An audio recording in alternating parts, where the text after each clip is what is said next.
Bonjour, je suis Marie-Do de Femmes en lutte 93.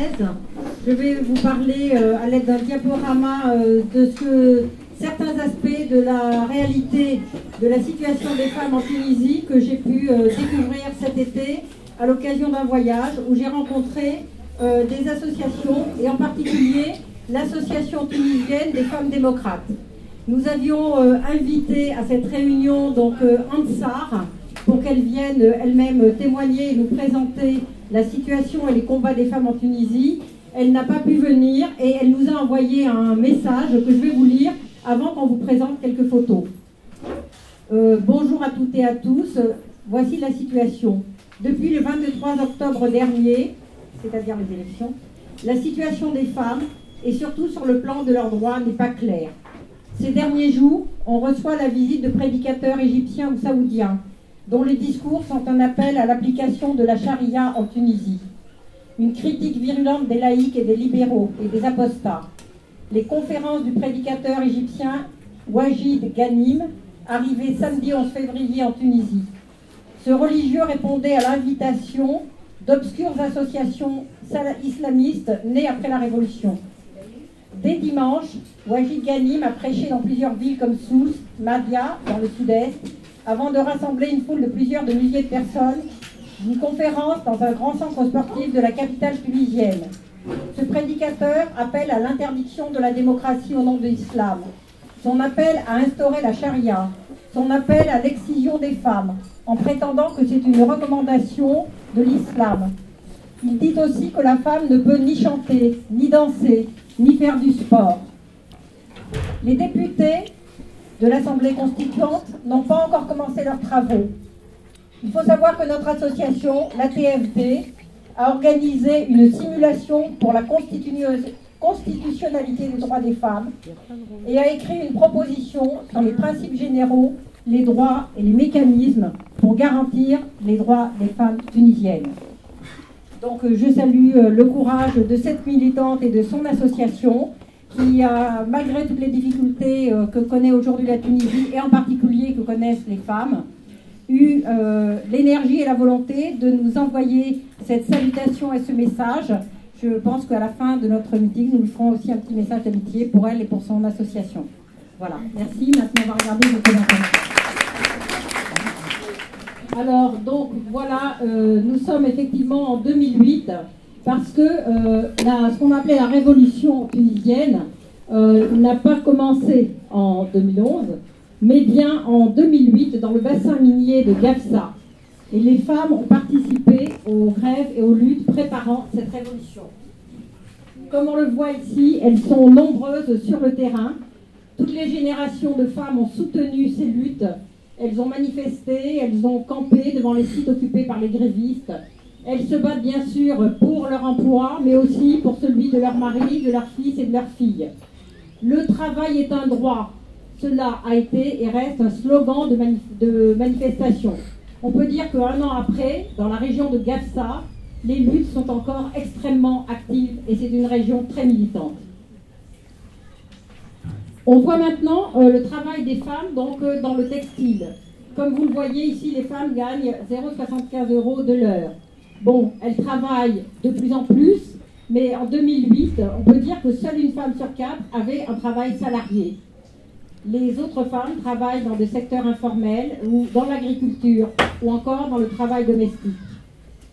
Dans l'industrie, c'est dans la transformation, l'électronique, le textile, l'habillement, le câblage. Et ces secteurs ne travaillent pas pour le marché tunisien, mais pour le marché européen. Les entreprises ont délocalisé pour profiter du bas coût de la main-d'œuvre. Les salaires des femmes sont très bas pour un emploi précaire. En 2010, le salaire minimum tunisien représentait 1/10 du salaire en France, alors que la durée du travail dépasse 40 heures. Alors ici, on a une photo d'entreprise, une entreprise allemande de câblage pour l'automobile. C'est l'entreprise donc Léonie qui emploie 12 000 personnes, dont 6 000 à Sousse, et 70% des emplois sont occupés par les femmes. Il faut savoir que l'Allemagne est le 3e partenaire commercial de la Tunisie. Mais la France n'est pas en reste, et en 2010, l'ambassadeur de France a inauguré l'usine de bateaux Zodiac. On constate donc que la dictature ne gênait absolument pas les profits commerciaux. Alors ici, nous sommes devant une photographie qui représente des femmes. Ce sont des femmes qui sont militantes et qui sont syndicalistes. Les associations de femmes dénoncent la précarité du travail. Les femmes sont les premières licenciées en cas de crise, et en particulier lorsque les ventes baissent dans le circuit européen.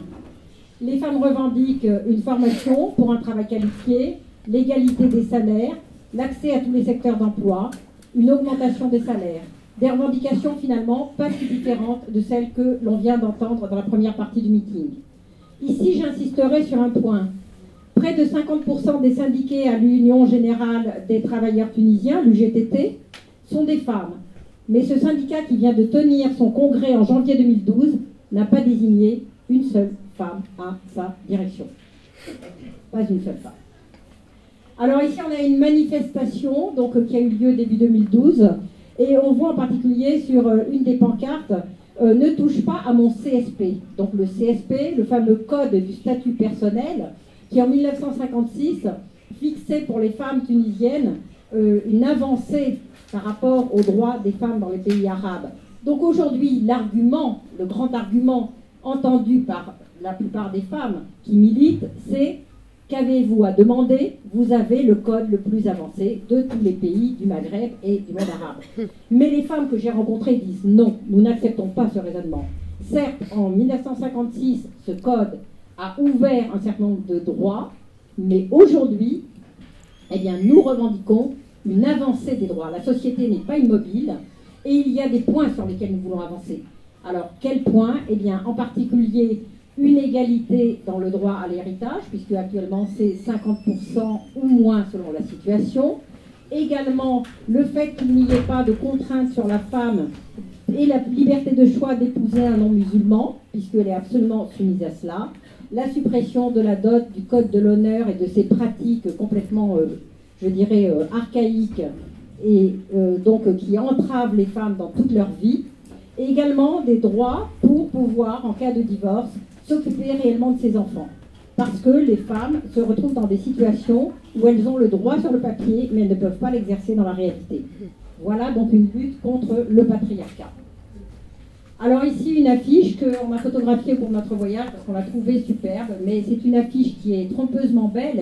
C'est une affiche de Ennahda, qui représente donc tout un groupe de femmes mobilisées. On pourrait se dire effectivement, Ennahda, c'est un parti islamiste modéré, il va faire place aux femmes. Peut-être, mais quelle place? Je vais vous donner un exemple. Au lendemain de la victoire, ce parti aux élections a une élue, porte-parole non voilée, pour montrer aussi la tolérance dans ce parti, qui a pris la parole. Qu'a-t-elle dit? Elle a dit: les mères célibataires sont une infamie pour la Tunisie. L'État ne doit pas leur payer un centime. Donc vous voyez comment, quand on disait tout à l'heure, certaines femmes contribuent elles-mêmes, hélas, à enfoncer la cause des femmes. Le combat, il est vraiment très important sur le plan aussi, que je dirais, idéologique. La lutte des idées, la lutte contre le patriarcat, la lutte pour le droit et la reconnaissance des femmes. Alors maintenant, on voit à nouveau une mobilisation. Ici, nous sommes devant la faculté des lettres à Manouba, qui, depuis le mois d'octobre 2011, a été occupée pendant 2 mois pour imposer l'accès des jeunes femmes portant le niqab dans les cours. Mais ça a été imposé de manière violente, c'est-à-dire en bloquant les cours, en interdisant l'accès à la faculté. Et le gouvernement a laissé la situation pourrir. Il y a eu des violences, des affrontements. Il a fini par libérer effectivement l'accès à la faculté parce qu'il y avait une opposition, une confrontation.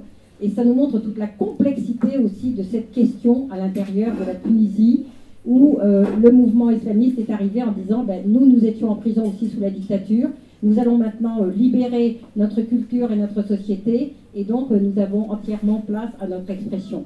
Et là, c'est très complexe, très très complexe. Alors voilà, donc devant le local de l'ATFD dont je vous parlais tout à l'heure, donc cette association tunisienne des femmes démocrates qui a été créée en 1989 en profitant donc de la période d'ouverture où le nouveau gouvernement se mettait en place. Mais très rapidement, dès qu'il a vu ce que cette association faisait, eh bien, elle a subi de la répression, des intimidations. Les locaux ont été saccagés, des militantes ont reçu des intimidations. Quand j'ai discuté, donc, que ce soit avec Ansar ou avec une autre militante au local de Tunis, certaines avaient reçu même des menaces de mort si elles continuaient leur militantisme. Mais elles me le disaient en riant, en disant « s'ils croient nous faire peur, ils se trompent, nous n'arrêterons pas ». Et cette association, comme d'autres d'ailleurs aussi, participe à des regroupements pour les droits des femmes, non seulement en Tunisie, mais dans l'ensemble du Maghreb.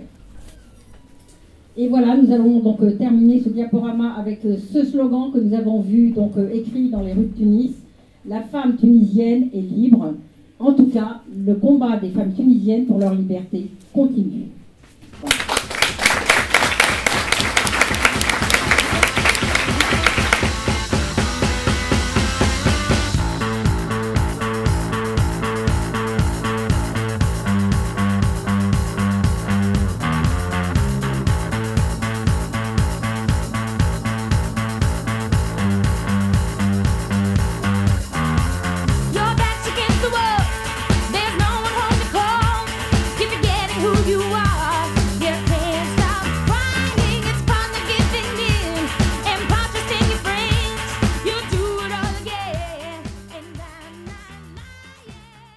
Welcome